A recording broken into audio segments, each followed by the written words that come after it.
हमेशा जब बलूचिस्तान की हुकूमत थी और पीपल्स पार्टी की हुकूमत थी, मैं उनको बोल बोल के थक जाता था, मेरी सुनते नहीं थे। इतना खौफ था कि बात करने के लिए तैयार नहीं थे फेडरेशन से। मैंने खुद नेशनल असेंबली से बैठ के एक बनाई स्ट्रैटेजी और उसके जरिए फिर आप लोगों को मैंने हक किया। मैंने खुद बुला के रजा रवानी को कहा कि मेरे पावर्स दो। उसने नहीं कहा मुझे, मेरा अपना प्राइम मिनिस्टर था, सारी हुकूमतें मेरी थी, मुझे कौन कह सकता था कि तू पार दे।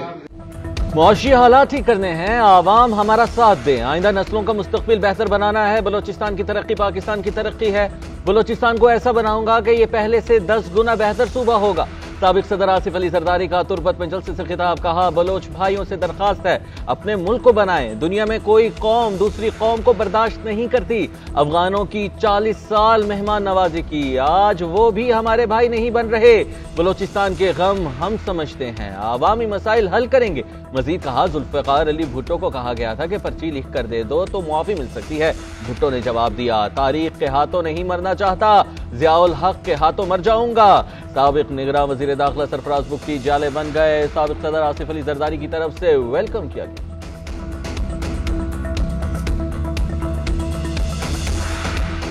ये भी तो किसी को पूछना चाहिए था ना कि एक वजीर आजम सूबा वजीर आजम है तो रात को भाई हाईजैकर कैसे बन गया। जो 2018 में हमें आरटीएस बंद करवा के जो हुकूमत लाई गई थी, क्या वो एक मोटरवे भी नहीं बना सकी जो कि सखर से हैदराबाद। और हमें कह देते हैं नवाज शरीफ ने अमन कायम किया, नवाज शरीफ ने अमन कायम किया। जब वोट की बारी आती तो वोट किसी और को चला जाता है। अमन कराची में कायम हम करें और वोट जाए किसी और को। लवारी टनल हमने बनाया, कराची को अमन हमने दिया, वोट किसी और को पड़ गया। कराची और चित्राल वाले अपने गिरेबान में झांके। नवाज शरीफ के गिले शिकवे, कहते हैं बेटे से तनख्वाह न लेने पर मुझे फारिग किया गया, मकसद सिर्फ वजीर आजम को निकालना और एक सिलेक्टेड को लाना था। आरटीएस बिठाकर जो हुकूमत लाई गई वो एक मोटरवे ना बना सकी। किसी को पूछना चाहिए सुबह का वजीर आजम शाम को हाईजैकर कैसे बन गया। 2017 में पाकिस्तान खुशहाल था, सियासी और इक्तिसादी तौर पर मजबूत था। हमने IMF को भी खुदा हाफिज कह दिया था, हमें नजर खा गई और शायद हम खुद भी अपने साथ मुखलिस नहीं।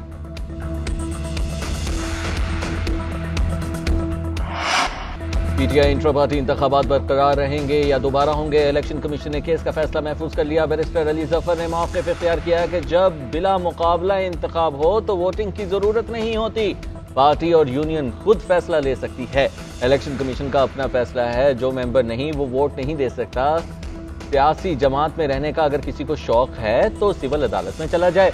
मेंबर केपी ने कहा जब हम मुतमईन होंगे तब ही सर्टिफिकेट जारी कर सकते हैं। अकबर एस बाबर ने मीडिया से गुफ्तगू करते हुए कहा कि पीटीआई ने तासुर देने की कोशिश की कि दरखास्त गुजार मेंबर नहीं। पीटीआई प्राइवेट नहीं पब्लिक बॉडी है, इस पर पाकिस्तान का आइन लागू होता है। तहरीक इंसाफ वो पतंग है जो कटी तो उससे करोड़पतियों ने लूट ली।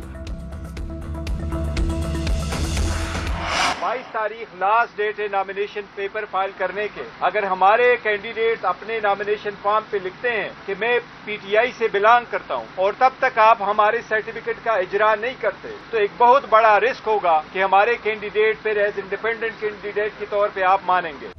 चेयरमैन पीटीआई बैरिस्टर गौहर का इलेक्शन कमीशन से सर्टिफिकेट जारी करने का मुतालबा, कहते हैं 22 तारीख से कबल सर्टिफिकेट जारी किया जाए। इलेक्शन कमीशन का काम है मुल्क में फ्री एंड फेयर इलेक्शन कराना है। अकबर एस बाबर एक प्लांटेड आदमी है। इंट्रा पार्टी इलेक्शन का मसला 1 साल से ज्यादा इलेक्शन कमीशन में पड़ा रहा। 175 जमातों के सरबराहान के बयान हल्फी पर सर्टिफिकेट जारी किए गए, हमारा भी कर दे। अली जफर ने कहा मीडिया पर हर किसी को मालूम था कागजात किसने जमा कराए और किस दिन इलेक्शन है। इंट्रा पार्टी इलेक्शन आइन के मुताबिक हुए। किसी को एतराज है तो साबित करना होगा पार्टी का रुकन है या नहीं।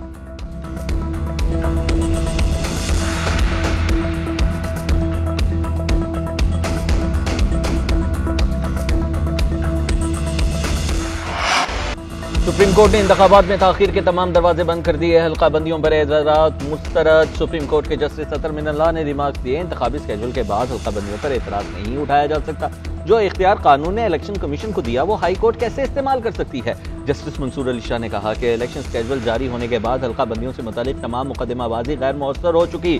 किसी फर्द को रिलीफ देने के लिए पूरे इंतखाबी अमल को मुतासिर नहीं किया जा सकता। कायम मकाम चीफ जस्टिस तारिक मसूद ने रिमार्क्स दिए, मुझे समझ नहीं आती सारे क्यों चाहते हैं इलेक्शन लंबा हो, इलेक्शन होने दें। जस्टिस अतर मिनल्ला ने कहा, अगर इस दरखास्त पर फैसला दिया तो सुप्रीम कोर्ट में दरखास्तों का सैलाब उमड़ आएगा। स्केड्यूल के बाद सब कुछ रुक जाता है। इलेक्शन कमीशन का सबसे बड़ा इम्तिहान है कि इंतखाबात शफाफ हो। अदालत ने कोयटा की 2 नशिस्तों पर हल्का बंदियों के खिलाफ अपील पर फैसला सुनाया। इलेक्शन कमीशन की अपील मंजूर। बलोचिस्तान हाई कोर्ट का फैसला कलअदम करार दे दिया।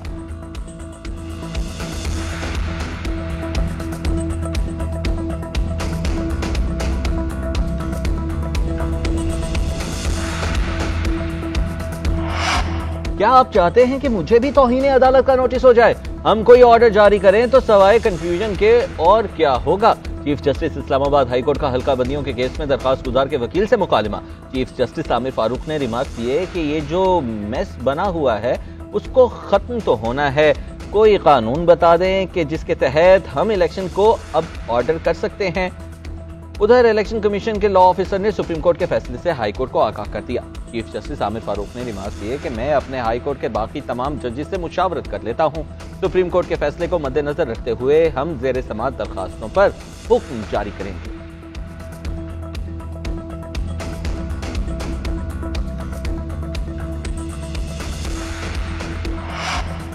नवाज शरीफ का दौरे हुकूमत पीपल्स पार्टी के लिए आमरीत से कम नहीं था। लेवल प्लेइंग फील्ड मिली तो पंजाब में सरप्राइज देंगे। बिलावल भुट्टो की लाहौर पहुंचने पर गुफ्तगू, बोले पीपल्स पार्टी सियासी जमात है, सियासी जमातों के दरवाजे सबके लिए खुले रहते हैं। कोई सियासी जमात इस वक्त पीपल्स पार्टी की मुखालिफ नहीं। हमारा मुकाबला महंगाई, गुर्बत और बेरोजगारी से है। इंतखाबात में अक्सरियत मिली तो सबको साथ लेकर चलेंगे। बिलावल भुट्टो लाहौर में रहनुमाओं से पार्टी टिकट्स पर मुशावरत करेंगे। सियासी शख्सियात से मुलाकातें भी स्केड्यूल।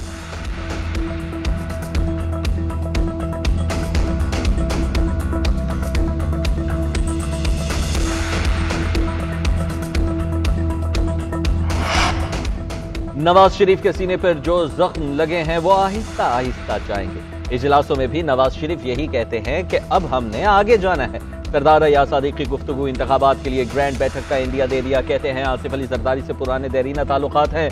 इलेक्शन के बाद मुल्क को कैसे आगे लेके चलना है सियासी जमातें फैसला करेंगी। मियां जावेद लतीफ ने कहा कि 16 माह की हुकूमत ने पाकिस्तान को नुकसान पहुंचाने की मनसूबाबंदी नाकाम बनाई। पाकिस्तान को डिफॉल्ट होने से बचाया। लोगों के ना निकलने से 9 मई का मनसूबा नाकाम हुआ। जो पकड़ा गया वो जेल में सहूलियात ले रहा है। बगावत नाकाम हो जाए तो क्या लेवल प्लेइंग फील्ड की बात की जा सकती है?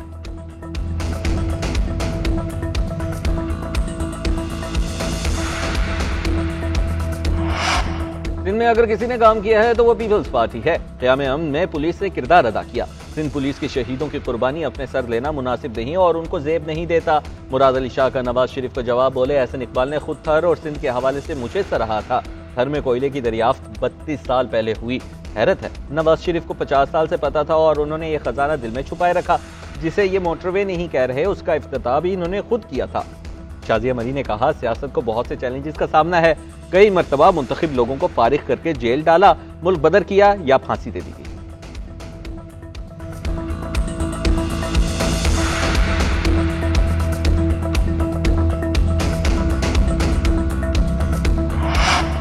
तब्दीली महज नारा नहीं होना चाहिए, तब्दीली नजर आनी चाहिए। हमने शहर की हालत बेहतर कर दी। अगर इलेक्शन पॉलिसी नहीं आवाम के तहत होंगे तो तब्दीली नजर आएगी। खालिद मकबूल सदीकी ने कहा है कि एमक्यूएम ने इत्तेहाद नहीं इंतखाबी ताउन किया है। हम किसी से मदद नहीं मांग रहे। जिसका जो मैंडेट है वहां से वोट हासिल करें।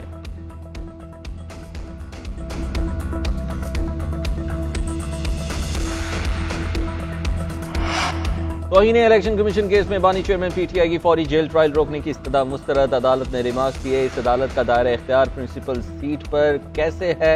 ये केस तो इस्लामाबाद या पिंडी बेंच में होना चाहिए था। जायजा ले लेते हैं कि केस प्रिंसिपल सीट पर कैसे मुंतकिल हुआ। हमारे कंधे बड़े नाजुक हैं, इतना बोझ नहीं उठा सकते। वकील ने कहा कि मैं आज ही इस नोटिफिकेशन को चैलेंज कर देता हूं। अदालत ने रिमार्क दिए कि आपको पूरी पिटीशन में ही तरमीम करना पड़ेगी। अगर आप पिटीशन में तरमीम कर रहे हैं तो फिर हम नोटिस भी नहीं करते। आप खुद मामलात को पेचीदा बनाना चाहते हैं तो आपकी मर्जी।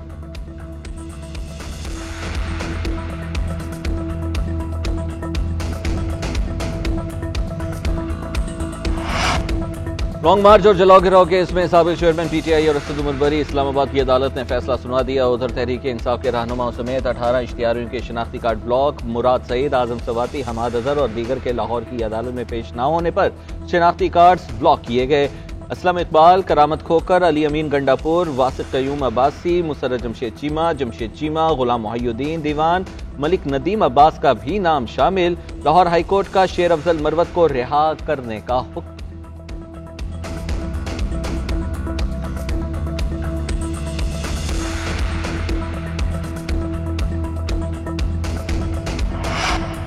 बानी चेयरमैन पीटीआई और बिशरा बीबी के खिलाफ गैर शरई निकाह केस का ट्रायल जेल में होगा। सेशन कोर्ट ने हुक्मनामा जारी कर दिया। अदालत की जानिब से जारी हुक्मनामे में कहा गया है कि बानी पीटीआई की अदालत में पेशी से मुतालिक सुप्रिंटेंडेंट अडियाला जेल के जवाब के बाद फैसला किया गया। अगली समाअत अडियाला जेल में होगी। जेल में केस का ओपन ट्रायल होगा। खानदान के अफराद और शहरी शिरकत करना चाहें तो जा सकते हैं।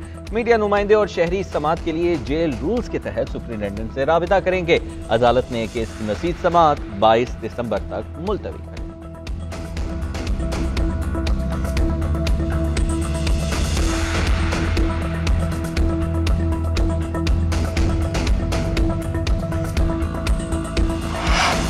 सुप्रीम कोर्ट का इलेक्शन से मुताल्लिक हुक्मनामा पढ़ लिया। मुझे ताहाल बाकायदा तौर पर कोई नोटिस मौसूल नहीं हुआ। नोटिस मिलने पर जवाब जमा कराऊंगा। बैरिस्टर उमैर नियाजी कहते हैं, अदालत को बताऊंगा कि हमारी पिटीशन इलेक्शन में ताखीर करने के लिए नहीं थी। हम सिर्फ लेवल प्लेइंग फील्ड चाहते थे, साफ और शफाफ इलेक्शन चाहते हैं। मैंने जमहूरियत को डीरेल करने की कोशिश नहीं की। जिन्होंने डीरेल किया उन्हें पकड़ा जाए।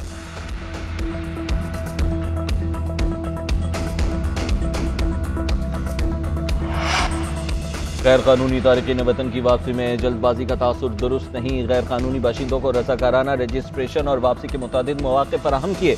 निगरान वज़ीर आज़म की बरतानवी अखबार टेलीग्राफ में गैर कानूनी तारिकीन वतन पर खुसूसी तहरीर। लिखा, पाकिस्तान में आयरलैंड की आबादी के बराबर तारिकीन वतन आ चुके हैं। हमने फराख दिली से तारिकीन वतन की इतनी बड़ी तादाद को संभाला है।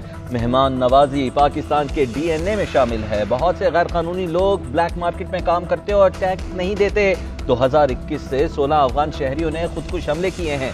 हमने अपना हाउस इन ऑर्डर रखने का फैसला कर लिया है।